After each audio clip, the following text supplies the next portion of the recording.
Hi students, ഇന്ന് നമ്മൾ discuss ചെയ്യുന്നത് മാനേജിങ് എക്സോസ്റ്റബിൾ റിസോഴ്സസ് ആണ്. കഴിഞ്ഞ ക്ലാസ്സിൽ നമ്മൾ റിന്യൂവബിൾ റിസോഴ്സസിനെ കുറിച്ച് പഠിച്ചു, നോൺ റിന്യൂവബിൾ റിസോഴ്സസിനെ കുറിച്ച് പഠിച്ചു. ഇനി നമ്മൾ ഈ നോൺ റിന്യൂവബിൾ ആയിട്ടുള്ള അല്ലെങ്കിൽ എക്സോസ്റ്റബിൾ ആയിട്ടുള്ള പെട്ടെന്ന് തീർന്നു പോകുന്നതായിട്ടുള്ള ഈ റിസോഴ്സസിനെ എങ്ങനെയാണ് മാനേജ് ചെയ്യുന്നത് നമുക്കൊരു തിയററ്റിക്കൽ റെപ്രസെൻറ്റേഷനാണ് ഇവിടെ പറയുന്നത്. അപ്പോൾ exhaustible resources will be depleted so long as the extraction rate is positive. നമ്മുടെ എക്സ്ട്രാക്ഷൻ റേറ്റ് പോസിറ്റീവ് ആയിരിക്കുന്നിടത്തോളം എക്സോസ്റ്റബിൾ റിസോഴ്സസ് എന്ത് ചെയ്തുകൊണ്ടേ ഇരിക്കും, ഡിപ്ലീറ്റ് ചെയ്തുകൊണ്ടേ ഇരിക്കുന്നു. An exhaustible resources is limited in quantity and is not producible like an ordinary good. ഒരു exhaustible resource നമ്മളിപ്പോൾ പഠിച്ച petroleum, oil resources പോലെയുള്ള മൈൻസ് പോലെയുള്ള റിസോഴ്സസ് എന്ന് പറയുന്നത് വളരെ ലിമിറ്റഡ് ക്വാണ്ടിറ്റിയാണ്. അതുകൊണ്ട് തന്നെ അത് ഒരു സാധാരണ ഗുഡ് നമ്മളൊരു ഫാക്ടറിയിൽ പ്രൊഡ്യൂസ് ചെയ്യുന്ന ഗുഡ് പോലെ പ്രൊഡ്യൂസ് ചെയ്യാൻ പറ്റുന്ന ഒന്നല്ല എക്സോസ്റ്റബിൾ റിസോഴ്സസ്. അതുകൊണ്ട് തന്നെ നമുക്കറിയാം അത് വളരെ നമ്മൾ വളരെ എഫിഷ്യൻ്റായിട്ട് വളരെ ലിമിറ്റഡ് ക്വാണ്ടിറ്റി മാത്രമേ അത് ഉപയോഗിക്കാവുള്ളൂ. Since exhaustible resources are created by geological processes with geological time spans, they can be regarded as fixed in quantity, although the total quantity available may not be known. അപ്പോൾ total quantity എത്ര ഉണ്ട് actually നമുക്കാർക്കും അറിയില്ല. കാലപ്പഴക്കം കൊണ്ട് ഇങ്ങനെ extract ചെയ്ത് നമുക്ക് കിട്ടിയതാണ്. അപ്പോൾ ഫോസിൽ ഫ്യൂവൽസൊക്കെ ഡംപ് ചെയ്ത് കിട്ടി. അപ്പോൾ എത്ര നാൾ നമുക്കിതൊക്കെ കിട്ടും എന്ന് നമുക്ക് ആർക്കും തന്നെ ഒരു നിശ്ചയമില്ല. അതുകൊണ്ട് തന്നെ ഇത് ജിയോളജിക്കൽ പ്രോസസ്സിലൂടെ ഉണ്ടായതായതുകൊണ്ട് ഈ റിസോഴ്സസ് നമ്മൾ വളരെ കാര്യക്ഷമമായിട്ട് വേണം ഉപയോഗിച്ച് തീർക്കാനായിട്ട്. കാരണം ഇത് ഉണ്ടാകാൻ തന്നെ കുറേ ടൈം സ്പാൻ എടുക്കുന്നു. അപ്പോൾ ഒരു price taking firm supplying ordinary goods will adjust production all period so that its marginal cost of production in each period equals price in that period. ഇപ്പോൾ ഇവിടെ നമ്മളൊരു സാധാരണ ഒരു ഫേം ഓർഡിനറി ഗുഡ്സ് പ്രൊഡ്യൂസ് ചെയ്യുന്നൊരു ഫേമിൻ്റെ case എടുക്കുക. ആ ഫേമിനെ സംബന്ധിച്ച് എന്താണ് price of a firm, price taking firm supplying ordinary goods supply ചെയ്യുന്ന ഒരു ഫേമിൻ്റെ കാര്യം എടുക്കുകയാണെങ്കിൽ അവരെന്താ ചെയ്യുന്നതെന്ന് വെച്ചാൽ എല്ലാ ടൈം പീരീഡിലും മാർജിനൽ കോസ്റ്റും പ്രൈസുമായിട്ട് അഡ്ജസ്റ്റ് ചെയ്യുന്നു. ഓക്കെ, അതായത് if M C is less than P, marginal cost പ്രൈസിനേക്കാളും കുറവാണെങ്കിൽ പ്രോഫിറ്റ് കൂടുതലാണ് അല്ലേ?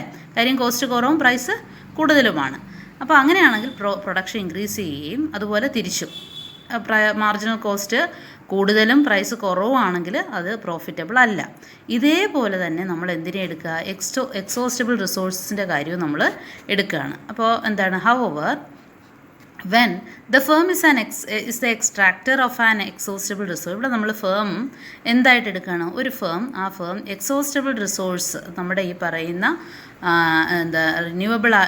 നോൺ റിന്യൂവബിൾ ആയിട്ടുള്ള റിസോഴ്സസിനെ അല്ലെങ്കിൽ എക്സോസ്റ്റബിൾ ആയിട്ടുള്ള റിസോഴ്സസിനെ എക്സ്ട്രാക്റ്റ് ചെയ്യുന്ന ഒരു ഫേമായിട്ട് നമ്മളിവിടെ കൺസിഡർ ചെയ്യുകയാണ്. അങ്ങനെയെങ്കിൽ ആ ഫേമിൻ്റെ ഒരു ബിഹേവിയർ എങ്ങനെയാണെന്ന് നമുക്ക് നോക്കാം. Such behaviour might require extraction of more stocks than is available to the firm അല്ലേ? അപ്പോൾ അങ്ങനെ വരുമ്പോൾ എന്താണ്, ഈ ഫേമിനെ സംബന്ധിച്ച് എപ്പോഴും കൂടുതൽ എക്സ്ട്രാക്റ്റ് ചെയ്തേക്കാം എന്നൊരു തോന്നലുണ്ടാവുകയാണ് ചെയ്യുന്നത് അല്ലേ? ഉള്ളതിനേക്കാളും കൂടുതൽ എക്സ്ട്രാക്റ്റ് ചെയ്യണം എന്നുള്ള ഒരു പർപ്പസ് ആയിരിക്കും ഫേമിന് ഉണ്ടാവുക. Since the exhaustible resource is limited in quantity and is not producible, extraction and sale of a given unit today involves an opportunity cost. അപ്പോൾ നമുക്കറിയാം ഇവിടെ എക്സോസ്റ്റബിൾ റിസോഴ്സസ് എന്ന് പറയുന്നത് വളരെ ലിമിറ്റഡ് ക്വാണ്ടിറ്റി ആണുള്ളത്. അത് പിന്നീടും തീർന്നു പോയാൽ വീണ്ടും പ്രൊഡ്യൂസ് ചെയ്യാൻ പറ്റത്തില്ല. അതുകൊണ്ട് തന്നെ ആ പ്രോഡക്റ്റിൻ്റെ എക്സ്ട്രാക്ഷൻ സെയിൽ എന്ന് പറയുന്നത് എന്താണ്, ഒരു ഓപ്പർച്യൂണിറ്റി കോസ്റ്റ് ഇൻവോൾവ് ആയിട്ടുണ്ട്. അപ്പോൾ നമ്മൾ ചുമ്മാ അങ്ങ് എക്സ്ട്രാക്ട് ചെയ്തെടുക്കുകയല്ല, അതിനെന്തുണ്ട്, ഒരു എക്സ്ട്രാക്ഷൻ കോസ്റ്റ് ഉണ്ട്. ഓക്കെ, അതിനെയാണ് നമ്മളിവിടെ ഓപ്പർച്യൂണിറ്റി കോസ്റ്റ് എന്ന് പറയുന്നത്. അപ്പോൾ അവിടെ ഓപ്പർച്യൂണിറ്റി കോസ്റ്റ് എന്ന് പറയുമ്പോൾ ആ ഓപ്പർച്യൂണിറ്റി കോസ്റ്റ് നമുക്ക് ഫ്യൂച്ചറിലായിരിക്കും അത് ഒബ്റ്റെയിൻ ചെയ്യുന്നത്. പക്ഷേ നമ്മളിപ്പോൾ അതിനൊരു യൂസർ കോസ്റ്റ് അല്ലെങ്കിൽ എക്സ്ട്രാക്ഷൻ കോസ്റ്റ് കൊടുക്കേണ്ടത്. Opportunity cost is usually given the name of user cost, UC വെച്ച് കൊടുക്കണം. അപ്പോൾ മനസ്സിലായല്ലോ, ഒരു എക്സോസ്റ്റബിൾ ആയിട്ടുള്ള ഒരു റിസോഴ്സസിനെ നമ്മൾ എക്സ്ട്രാക്ട് ചെയ്യുന്ന കോസ്റ്റാണ് യൂസി അഥവാ യൂസർ കോസ്റ്റ് എന്ന് പറയുന്നത്. അപ്പോൾ price of the extracted cost എന്താണ്, price of the extracted cost at any time period must be equal to the augmented marginal cost. അപ്പം ഈ എക്സ്ട്രാക്ഷൻ കോസ്റ്റ് ഉണ്ടല്ലോ, ഒരു റിസോഴ്സ് എക്സ്ട്രാക്ട് ചെയ്യുന്ന നമ്മൾ പറഞ്ഞ ഓപ്പർച്യൂണിറ്റി കോസ്റ്റ് അഥവാ പിന്നെ യൂസർ കോസ്റ്റ് അഥവാ ഓപ്പർച്യൂണിറ്റി കോസ്റ്റ് എന്ന് പറയുന്നത് അതിൻ്റെ മാർജിനൽ കോസ്റ്റുമായിട്ട് ഇക്വേറ്റ് ചെയ്യണം. എന്ന് വെച്ചാൽ അഡീഷണൽ ആയിട്ട് റിസോഴ്സ് നമ്മൾ എക്സ്ട്രാക്ട് ചെയ്യുമ്പോൾ അഡീഷണൽ കോസ്റ്റ് ആവുന്നു, MC ആവുന്നു. അപ്പോൾ അതേ നമ്മളിവിടെ first condition of optimal depletion എന്ന് പറയുന്നത് optimal price of an exhaustible resources P is equal to MC plus UC. അപ്പോൾ ഇതാണ് ഇവിടുത്തെ ഫസ്റ്റ് കണ്ടീഷൻ. അപ്പോൾ ഈ ഡയഗ്രത്തിലൊന്ന് നോക്കുക. Diagrammatical representation quantity of exhaustible resource X ആക്സിസിലും Y ആക്സിസിലും നമ്മൾ പ്രൈസും മെഷർ ചെയ്യുന്നു. അപ്പോൾ നിങ്ങൾ ഈ കേർവ് കാണുന്നുണ്ടല്ലോ, ഡൗൺവേർഡ് സ്ലോപ്പിംഗ് കേർവാണ്. അതായത് ഇതിൻ്റെ പ്രൈസ് ഡിമാൻഡ് കൂടുന്നതനുസരിച്ച്, അതായത് കൂടുതൽ നമ്മൾ ക്വാണ്ടിറ്റി ഡിമാൻഡ് ചെയ്യുന്നതനുസരിച്ച് ഇതിൻ്റെ പ്രൈസ് കൂടുന്നു. അതാണല്ലോ ഈ ഇൻവേഴ്സ് റിലേഷൻ വരാൻ കാര്യം. അപ്പോൾ ദിസ് ഇസ് MC, മാർജിനൽ കോസ്റ്റിനെ കാണിക്കുന്നു. അതായത് അഡീഷണൽ കോസ്റ്റ് സെയിം ആണ്. എത്ര എമൗണ്ട് ഓഫ് എക്സോസ്റ്റബിൾ റിസോഴ്സ് നമ്മൾ എടുത്താലും ഒരു ഫേം എക്സ്ട്രാക്ട് ചെയ്താലും അതിൻ്റെ മാർജിനൽ കോസ്റ്റ് സെയിം ആയിട്ടാണ് കാണിക്കുന്നത്. പക്ഷേ ഡിമാൻഡ് അനുസരിച്ച് അതിൻ്റെ പ്രൈസിൽ വേരിയേഷൻ ഉണ്ടാകുന്നു, അതായത് യൂസർ കോസ്റ്റിൽ വേരിയേഷൻ ഉണ്ടാകുന്നു. അപ്പോൾ ഇത് നോക്കിയേ, ഇത്രയും ഈ ഒരു പോർഷൻ എന്ന് പറയുന്നത് എന്ത് കൂടുതലാണ്? പ്രൈസ് കൂടുതലും മാർജിനൽ കോസ്റ്റ് കുറവുമാണ്, പ്രൈസ് കൂടുതലാണ്. അപ്പം അതായത് ഈ ഒരു ഇത്രയും പോർഷൻ വരെ എന്താണ് നമുക്ക് if we have to extract resources this much of benefit that an economy reaps. കാരണം ഇക്കോണമിക്ക് ബെനിഫിറ്റ് ഉണ്ട്, പോസിറ്റീവ് ബെനിഫിറ്റ് ഇക്കോണമിക്ക് ഉണ്ട്. കാര്യം എന്താണെന്ന് വെച്ചാൽ ഇവിടെ പ്രൈസ് നമ്മൾ കൂടുതൽ കൊടുത്തിട്ടാണ് ഇവിടെ എക്സ്ട്രാക്റ്റ് ചെയ്യുന്നത്. അപ്പോൾ നമ്മൾ എന്ത് ചെയ്യുന്നു?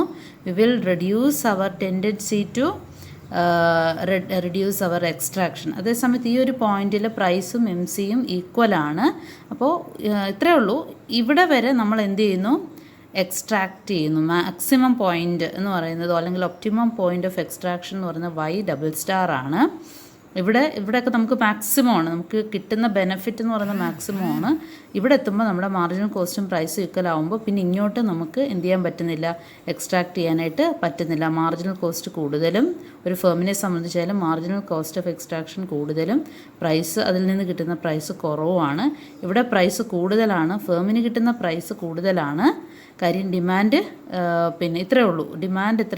That means demand for exhaustible resource കുറവും അവർക്ക് അതിൽ നിന്ന് കിട്ടുന്ന പ്രൈസ് കൂടുതലുമാണ്. അത് വിറ്റാൽ കിട്ടുന്ന അതുകൊണ്ട് പ്രൊഡക്ഷൻ ഉണ്ടാക്കി അല്ലെങ്കിൽ ഏതൊരു പ്രോഡക്റ്റ് ഉണ്ടാക്കി അത് വിറ്റാൽ കിട്ടുന്ന പ്രൈസ് കൂടുതലാണ്. മാർജിനൽ കോസ്റ്റ് ഇവിടെ കുറവ് തന്നെയാണ്. പക്ഷേ ഈ പോയിന്റ് എത്തുമ്പോൾ മാർജിനൽ കോസ്റ്റ് ഇതും പ്രൈസും ഈക്വൽ ആവുന്നു. അതിനുശേഷം അത് ആ ഫേം എക്സ്ട്രാക്ട് ചെയ്യുന്നില്ല. അപ്പോൾ ഈ AB എന്ന് പറയുന്നത് പോസിറ്റീവായിട്ട് ആ ഫേമിനെ എക്സ്ട്രാക്ട് ചെയ്യുന്ന ഫേമിനെ സംബന്ധിച്ച് പോസിറ്റീവായിട്ടുള്ള ബെനിഫിറ്റ്സ് ആണ്. നോക്കി, ഈ ഒരു പോയിന്റിലേക്ക് വരുന്തോറും ഈ ബെനിഫിറ്റ് കുറഞ്ഞു വരികയാണ്, ഫേമിനുള്ള ബെനിഫിറ്റ് കുറഞ്ഞു വരികയാണ്. അതുപോലെ നമ്മുടെ ഡിമാൻഡ് പാറ്റേൺ എടുത്താൽ ഫേമിൻ്റെ ഡിമാൻഡാണ് ഇവിടെ ഉദ്ദേശിക്കുന്നത്. ഫേമിൻ്റെ ഡിമാൻഡ് ഇവിടെയൊക്കെ കൂടുതലാണ്. എവിടെ വരെ ഡിമാൻഡ് ചെയ്യുന്നു? ഈ ഒരു പോയിന്റ് വരെ ഫേം ഡിമാൻഡ് ചെയ്യുന്നു. ഓക്കെ, അതിൻ്റെ എക്സ്പ്ലനേഷനാണ് ഇവിടെ മുകളിലുള്ളത്. ഈ ഒരു curve PY is an inverse demand function where P is the price, Y is the quantity, only Y star units rather than Y double star, where P is equal to MC will be extracted by a resource planner or a price taking firm seeking to allocate extraction efficiently over time. അപ്പോൾ ഇവിടെ extraction efficiently over time എവിടെ വരെ നടക്കുന്നു? Y double star വരെ നടക്കുന്നു. അപ്പോൾ Y star ആണെങ്കിൽ AB എന്ന് പറയുന്ന ആ പോസിറ്റീവ് ഡിഫറൻസ് പോർഷനാണ് ആ ഫേമിന് കിട്ടുന്നത്. Okay, thank you.